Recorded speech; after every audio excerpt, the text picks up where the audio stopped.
கிறிஸ்தவர்களோடு இணைந்து பாஜகவிற்கு பிரச்சாரம் செய்வேன் என வேலூர் இப்ராஹிம் தெரிவித்துள்ளார்.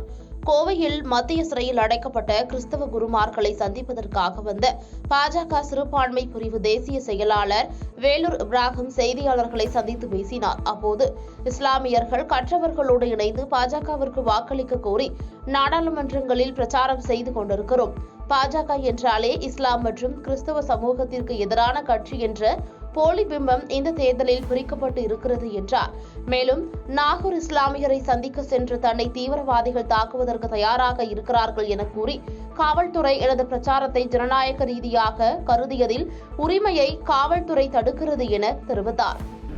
தமிழகம் முழுக்க பாரதிய ஜனதா கட்சியின் சிறுபான்மையினி சார்பாக இஸ்லாமியர்கள் கிறிஸ்தவர்களோடு ஒன்றிணைந்து தமிழகம் முழுக்க வாக்கு சேகரிப்பில் ஈடுபட்டு கொண்டிருக்கிறோம்.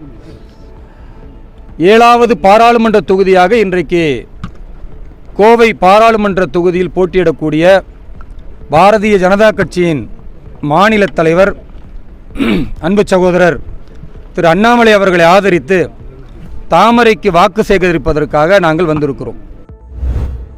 தமிழ்நாட்டிற்கு தமிழக முதல்வர் ஸ்டாலின் சுதந்திரம் வாங்கி கொடுப்பார் என திரைப்பட நடிகர் வாசு விக்ரம் பேசியுள்ளார். ராணிப்பேட்டை மாவட்டம் அரக்கோணம் நாடாளுமன்ற தொகுதி திமுக வேட்பாளராக போட்டியிடும் ஜெகரட்சகனை ஆதரித்து தொகுதி முழுவதும் திமுகவினர் வாக்கு சேகரிப்பு பணியில் ஈடுபட்டு வருகின்றனர்.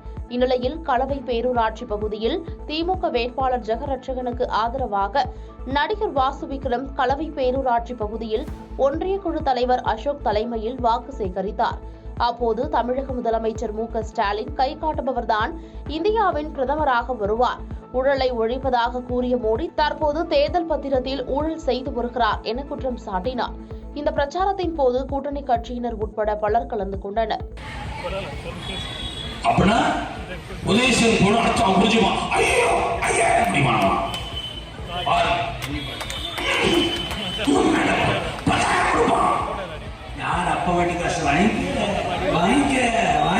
ஆனா போடுற ஓட்டு மட்டும் புதேஸ்வரியனுக்கு போடு.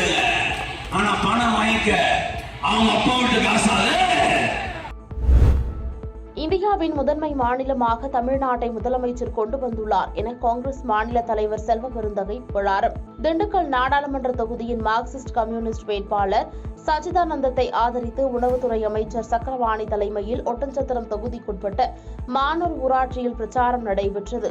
இதில் கலந்து கொண்ட காங்கிரஸ் மாநில தலைவர் செல்வ பெருந்தகை பேசுகையில், இந்த தேர்தல் 18வது நாடாளுமன்ற தேர்தல், இந்த தேசத்தை காப்பாற்றக்கூடிய தேர்தல், எடுப்பவருக்கும் கொடுப்பவருக்கும் இடையேயான தேர்தல் என்றும், தமிழக மக்களின் வரிப்பணத்தை கொள்ளையடித்து மோடி அவரது மாநிலத்திற்கு எடுத்துச் செல்கிறார்.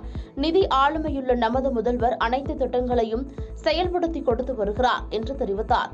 இந்த பிரச்சார கூட்டத்தில் இந்தியா கூட்டணியை சேர்ந்த தலைவர்கள், நிர்வாகிகள் உள்ளிட்ட ஏராளமானோர் உடனிருந்தனர். கரூர் நாடாளுமன்ற தொகுதியில் 2 நவோதயா பள்ளிகள் துவங்கப்படும் என திண்டுக்கல்லில் அண்ணாமலை வாக்குறுதி அளித்துள்ளார். திண்டுக்கல் மாவட்டம் வேடசந்தூர் சட்டமன்ற தொகுதிக்குட்பட்ட குஜிலியம்பாறையில் இந்திய ஜனநாயக கூட்டணியின் கரூர் பாஜக வேட்பாளர் செந்தில்நாதனை ஆதரித்து தமிழக பாஜக தலைவர் அண்ணாமலை பிரச்சாரம் செய்தார். அப்போது பேசிய அவர், பாஜக ஆட்சிக்கு வந்ததும் டாஸ்மாக் மூடப்படும், கரூரில் தொழில் வளர்ச்சி உருவாக்க வேண்டிய அவசியம் உள்ளது, தொழிற்சாலைகளை கொண்டு வந்து இளைஞர்களுக்கு வேலை வாய்ப்பை உருவாக்குவோம், மத்திய அரசு நடத்தக்கூடிய உலக தரம் வாய்ந்த கல்வியை வழங்கும் வகையில் 2 நவோதயா பள்ளி கரூர் நாடாளுமன்ற தொகுதியில் அமைக்கப்படும் என தெரிவித்தார். மேலும் கரூர் பாஜக வேட்பாளர் செந்தில்நாதன் வெற்றி பெற்று வந்தால் எந்த நேரத்திலும் அவரை பொதுமக்கள் தொடர்பு கொள்ளலாம் என்று பேசினார். பொதுமக்களின் மேல் சுமைகளை ஏற்றி வரும் பாஜக அரசை தமிழகத்தில் நுழையவிடக்கூடாது என கனிமொழி எம்பி தெரிவித்துள்ளார். தேனி மாவட்டம் உத்தமபாளையம் தாலுகா சின்னமனூர் நகரத்தில் நகர்மன்ற தலைவர் ஐயம்மாள் ராமு தலைமையில் தேனி பாராளுமன்ற தொகுதி திமுகவின் வெற்றி வேட்பாளர் தங்க தமிழ்ச்செல்வனை ஆதரித்து திமுகவின் துணை பொதுச் செயலாளர் கனிமொழி எம்பி உதயசூரியன் சின்னத்தில் வாக்கு சேகரிக்க வந்தவருக்கு சிறப்பான வரவேற்பு அளிக்கப்பட்டது. அப்போது பேசிய அவர், பொதுமக்களின் மேல் சுமைகளை ஏற்றி வரும் பாஜக அரசை அரசை தமிழகத்தில் நுழையவிடக்கூடாது.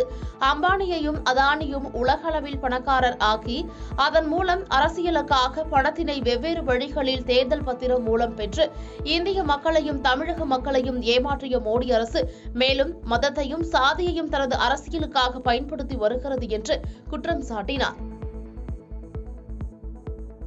பாதகம் செய்பவரை கண்டால் நாம் பயங்கொள்ளலாகாது பாப்பா, மோதி மிதித்து விடு பாப்பா, அவர் முகத்தில் உமிழ்ந்து விடு பாப்பா. அண்மை செய்திகளை உடனுக்குடன் தெரிந்து கொள்ள இணைந்திருங்கள் இயம்நாடு தொலைக்காட்சியுடன்.